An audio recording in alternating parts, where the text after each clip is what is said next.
Today, we're diving into the life and mind of that very man, Plato, the philosopher who built the foundations of how we think about reality, justice, knowledge, and even love. Plato was born around 427 BC in Athens, into a world of both golden opportunity and immense chaos. He came from a wealthy, aristocratic family, which meant he had access to the best education money could buy. But his youth was overshadowed by the devastating Peloponnesian War between Athens and Sparta, a conflict that ended with Athens' humiliating defeat.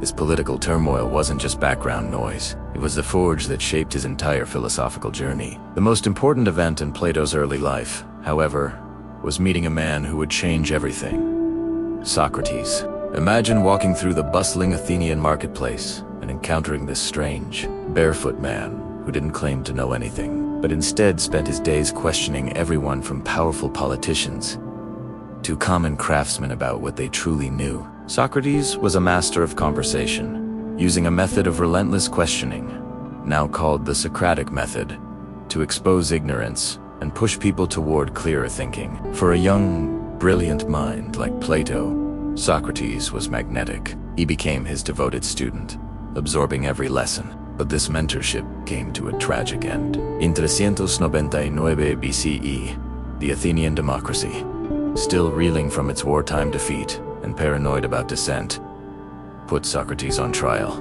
The charges were vague: corrupting the youth and impiety. Despite a powerful self-defense, Socrates was found guilty and sentenced to death by drinking hemlock.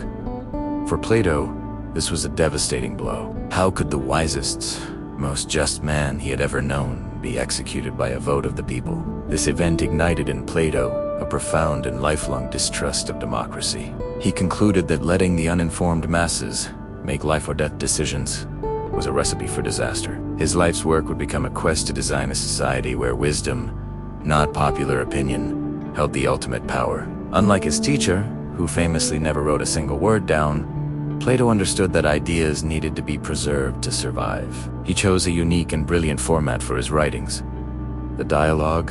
Almost all of Plato's works are written as conversations, usually with Socrates as the main character. This wasn't just a stylistic choice. By presenting philosophy as a back-and-forth debate, he invites us, the readers, into the discussion. We don't just receive dry pronouncements. We follow the twists and turns of an argument.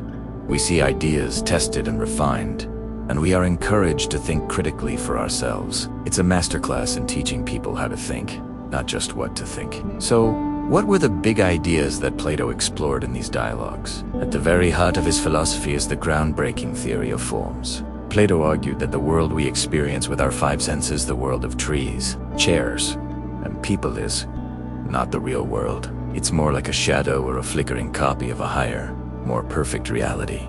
This true reality, he claimed, is the world of forms or ideas. What are these forms? Think about the concept of a circle. You've seen many circular things in your life: a wheel, a plate, the moon. But none of them are a perfect circle. They might be slightly warped, or their lines might not be perfectly uniform. Yet, you have an idea in your mind of what a perfect circle is. According to Plato, that perfect circle, the eternal, unchanging blueprint of circleness, is a form. It exists in a non-physical, intellectual realm. The same goes for everything else. There's a form of beauty, a form of justice, and the highest form of all, the form of the good, which illuminates all other forms.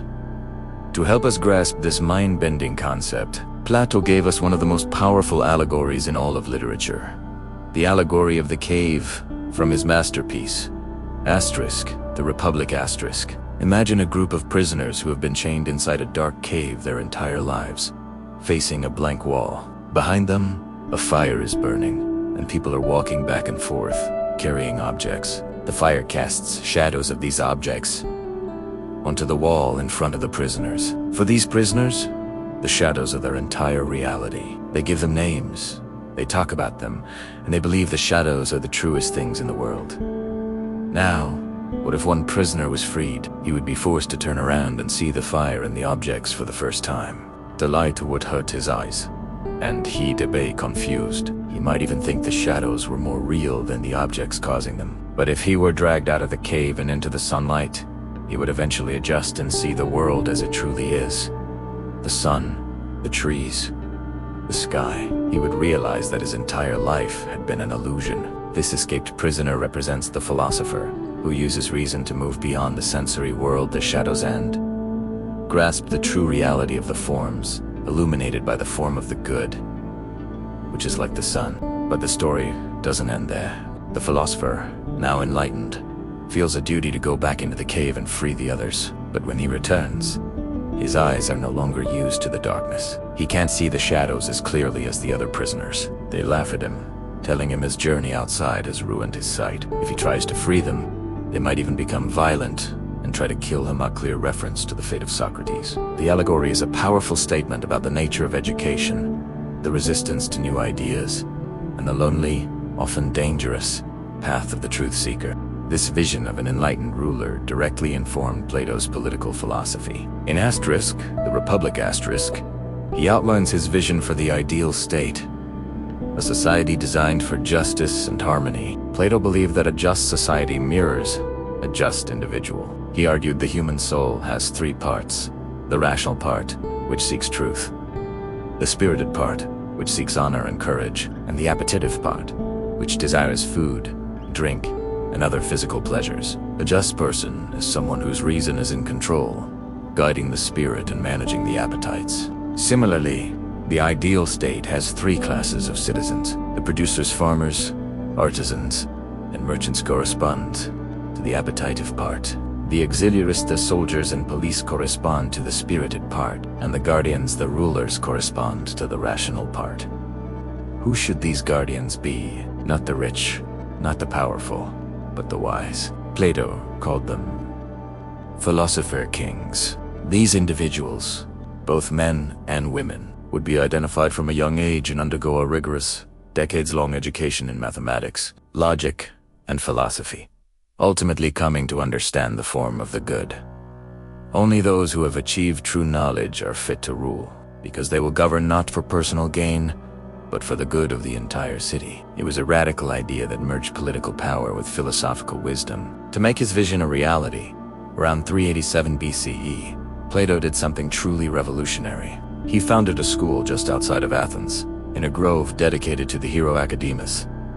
It became known as the Academy. This wasn't just a place for casual discussion. It was the first institution of higher learning in the Western world, a prototype for the modern university. For nearly 900 years, the Academy was a center for research and teaching in philosophy, mathematics, and astronomy. Inscribed over its entrance, according to legend, were the words, "Let no one ignorant of geometry enter here." This showed Plato's belief that mathematics was essential training for the mind, a stepping stone to understanding the abstract world of the forms. It was at the Academy that Plato taught his most famous student, a young man named Aristotle, who would go on to challenge many of his teacher's ideas and become a philosophical giant in his own right. Plato's influence didn't end with the closing of the Academy. His ideas flowed through history like a great river. Early Christian theologians, like St. Augustine, saw parallels between Plato's world of forms and the Christian concept of a perfect, eternal heaven. During the Middle Ages, his works were studied and debated by scholars. In the Renaissance, the rediscovery of his complete dialogues fueled a new wave of humanism and artistic creation. And in the modern era, philosophers from Descartes to Kant and Nietzsche have had to grapple with the questions Plato first posed. That's why the 20th century philosopher Alfred North Whitehead made that famous remark. The safest general characterization of the European philosophical tradition is that it consists of a series of footnotes to Plato. He meant that Plato identified the fundamental problems that philosophers are still debating today. What is real? What is knowledge? What is justice? What is a good life? Plato didn't just give us answers. He gave us the questions and a method for pursuing them. He taught us that the examined life, as Socrates called it, is a life of constant questioning, of striving to escape the cave of our own assumptions and into the light of understanding. From the trial of Socrates to the allegory of the cave and the vision of a Plato's legacy is a testament to the enduring power of ideas. He challenges us to look beyond the surface, to question what we think we know, and to imagine a better, more just world.